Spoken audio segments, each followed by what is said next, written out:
Kerajaan Romawi secara geografis itu terletak di semenanjung Albania, di sini nih. Sekarang kita mengenalnya sebagai Italia, namun wilayah kekuasaannya meliputi seluruh Eropa, Asia Timur, sampai ujung Afrika bagian utara. Menurut mitos, nama Romawi itu diambil dari pendirinya, yaitu dua saudara yang dipelihara oleh anjing liar.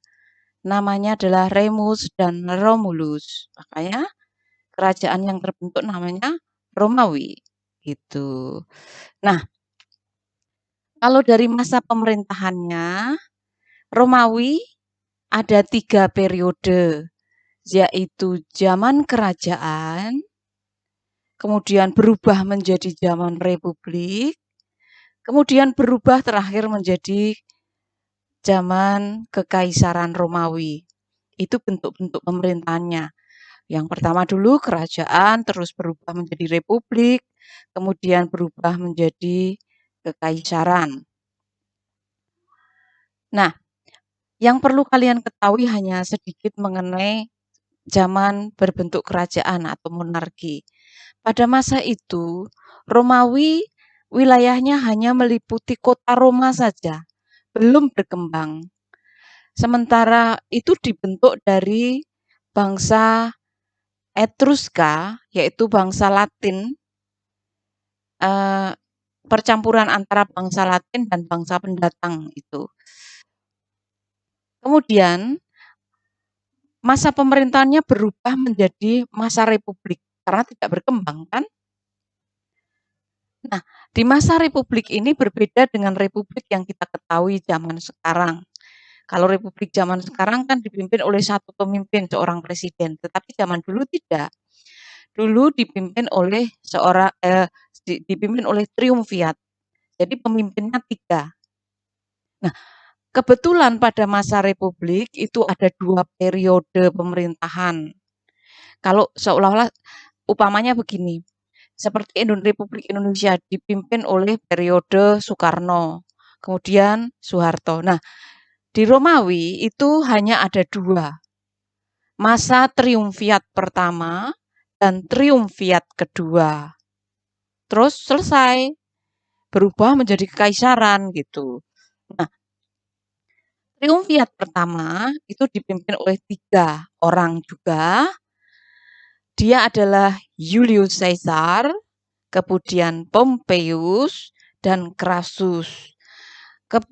Tetapi Pompeius akhirnya meninggal. You know Pompeius, kota Pompei? Ya. Kemudian Crassus juga meninggal. Akhirnya Julius Caesar tampil sebagai pemimpin tunggal. Ketika memimpin tunggal, Julius Caesar itu mampu mengembangkan wilayah Italia sampai seperti di dalam peta tadi, sampai Afrika, sampai Asia, dan seluruh Eropa. Karena Julius Caesar ini memiliki wawasan, memiliki moto gitu, Veni Vidi Vici. Ya, saya datang, saya melihat, saya taklukkan. Atau saya datang, saya melihat, saya akan menang. Gitu. Nah, ini juga sebuah gambaran bahwa Julius Caesar itu adalah seorang pemimpin tunggal yang ambisius. Nah, karena keambisiusannya ini, maka dia akhirnya terbunuh oleh pembantu-pembantu pemerintahnya sendiri. Di dalam rapat dia terbunuh. Setelah dia terbunuh, akhirnya pemerintahannya berubah atau pindah ke triumvirat kedua. Triumvirat kedua itu salah satunya adalah keponakan Julius Caesar sendiri, yaitu Octavianus, itu keponakannya. Nah, kita lihat triumvirat kedua. Yang perlu kalian ketahui hanya 2 nama saja ya anak-anak. Kan ada 3, yang satu wafat kok. Kemudian ada 2 pemimpin, Mark Antony yang menguasai kawasan Afrika dan Asia Kecil. Dan yang kedua tadi adalah keponakan Julius Caesar sendiri, Octavianus gitu. Nah, akhirnya Antonius dan Octavianus itu berperang anak-anak. Pada tahun 35 sampai 31 sebelum Masehi itu mereka terbentur oleh kepentingan sehingga terjadi perang besar. Kenapa kok terjadi perang?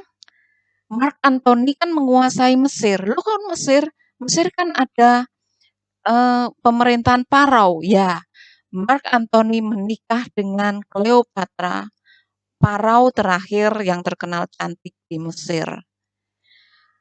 Mark Antony yang tergila-gila kepada Cleopatra menjanjikan akan memberikan seluruh wilayah Romawi kepada Cleopatra.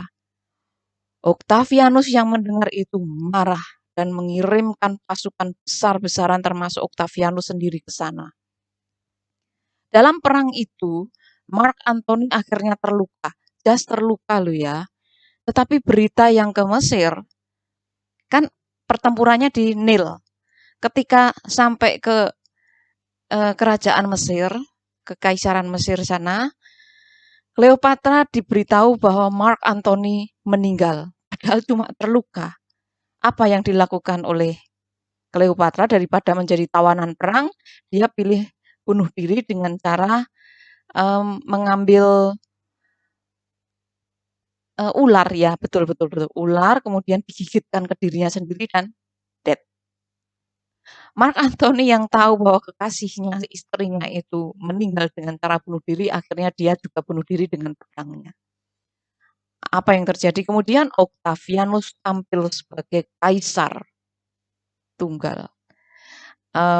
Tampil sebagai pemimpin tunggal. Nah, karena dia pemimpin tunggal, kemudian dia meneruskan cita-citanya si pamannya, Julius Caesar, mengubah republik menjadi kekaisaran. Sehingga Octavianus diangkat menjadi kaisar pertama.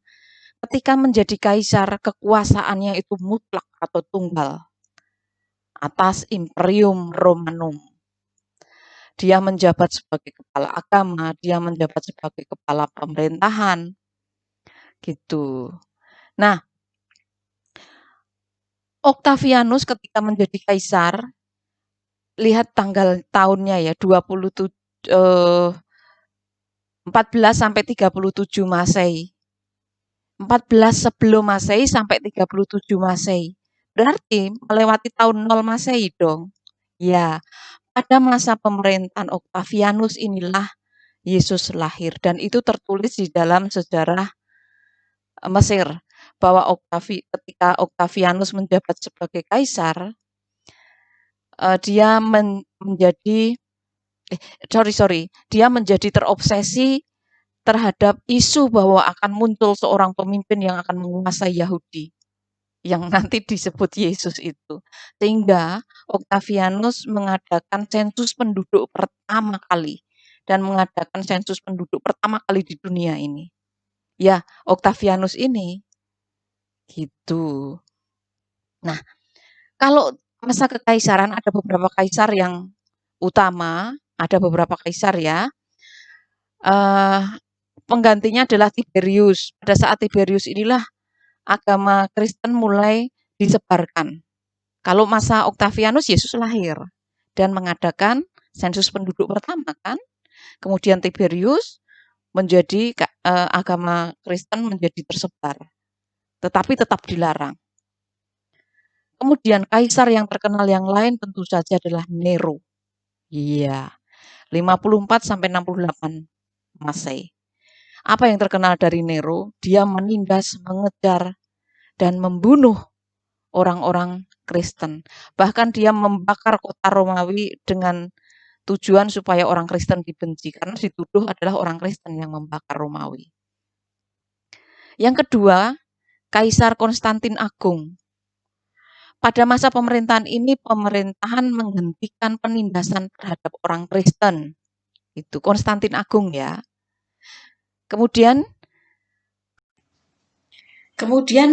Kaisar yang terkenal yang lain adalah Kaisar Theodosius. Ini kaisar yang baik ini. Kaisar ini mengangkat agama Kristen sebagai agama negara. Theodosius ya. Nah, tetapi sayangnya anak-anak, Theodosius ini juga melakukan sebuah kesalahan, yaitu membagi Romawi menjadi dua, Kekaisaran Romawi Barat dan Kekaisaran Romawi Timur. Yang Barat di Eropa sana ibu kotanya Roma, Kekaisaran Timur beribu kota Konstantinopel. Nah, kalau dewa-dewi, seperti yang sudah diceritakan oleh temanmu siapa itu, si Kribo, rambut panjang dipotong. Dewa-dewi Romawi seperti ini. Nah, ini yang kemarin diceritakan oleh temanmu. Tidak akan saya jelaskan lebih jelas karena yang terpenting adalah bahwa sistem religi atau keagamaan, kepercayaan Romawi itu sebelum Kristen itu mengenal politisme, banyak dewa. Dewa-dewa mirip manusia yang bisa jatuh cinta, bisa punya anak gitu. Dewa tertinggi adalah Dewa Zeus gitu ya. Kemudian bangunan peninggalan yang sampai sekarang masih ada. Itu bangunannya banyak sekali. Kolosium, yaitu sebuah bangunan berbentuk setengah lingkaran atau bahkan lingkaran penuh yang fungsinya untuk tontonan, untuk hiburan. Kadang hiburannya itu manusia diadu dengan manusia, harus mati salah satu, manusia dengan hewan, ya seperti ini. Kejam memang, ya itulah tontonan di Romawi dulu. Kemudian Pantheon.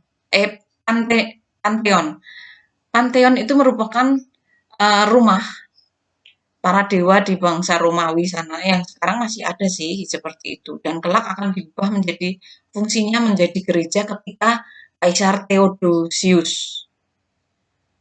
Oke. Kemudian yang di Marvel belum ada itu viaduk atau aquaduk, bentuknya seperti ini. Aquaduk itu berfungsi sebagai saluran air sekaligus jembatan untuk menyeberangkan para pasukan supaya lebih dekat. Ini bentuknya aquaduk. Oh Bu, berarti aquaduk sampai sekarang ditiru oleh negara-negara lain dong sekarang ya, untuk jembatan-jembatan. Atau dalam istilah Indonesia namanya gorong-gorong gitu loh. Kemudian limes, limes itu benteng-benteng yang panjang sekali berkilo-kilometer. Limes yang paling terkenal adalah Limes Hadrian yang memisahkan antara Eropa dengan Inggris. Kemudian katakombe. Nah, katakombe itu adalah lorong-lorong di bawah tanah, letaknya di bawah kota Romawi sana. Fungsinya untuk bersembunyi orang-orang Kristen yang dikejar-kejar. Bahkan di sana ditemukan banyak tengkorak orang-orang Kristen yang terbunuh, kemudian tengkoraknya diabadikan di sini. Begitu. Nah, secara hukum Romawi itu disadur sampai sekarang untuk negara-negara Eropa dan negara-negara lain, terutama pada masa kekaisaran Justinianus yang dikenal sebagai Codex Justinianus, Corpus Juris. Nah, apa sih hukum ini? Dalam bahasa Indonesia disebut sebagai praduga tidak bersalah. Jadi orang diadili itu harus dipikirkan kemungkinan tidak bersalah gitu. Dan ini disadur sampai zaman modern.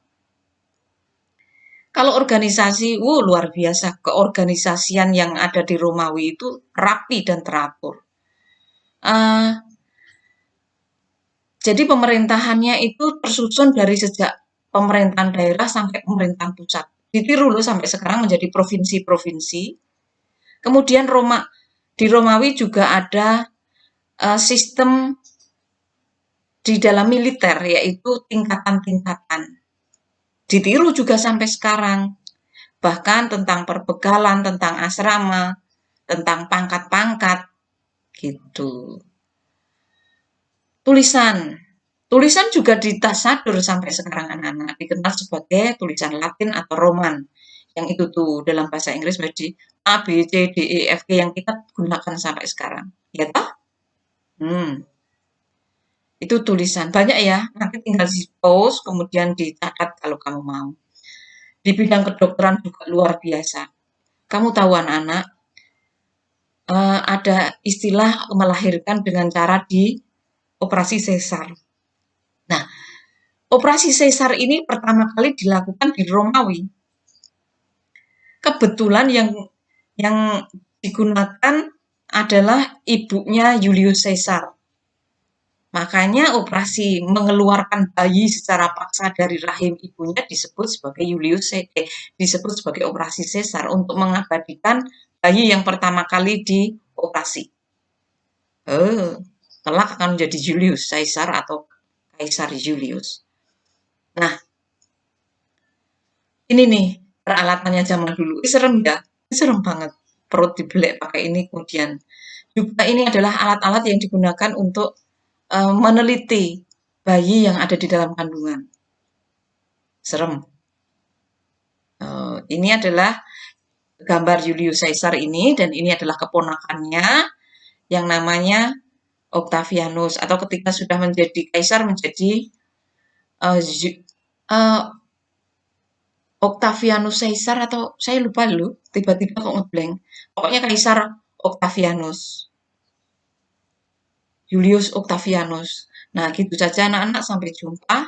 Semoga ini dapat membantu. Terima kasih.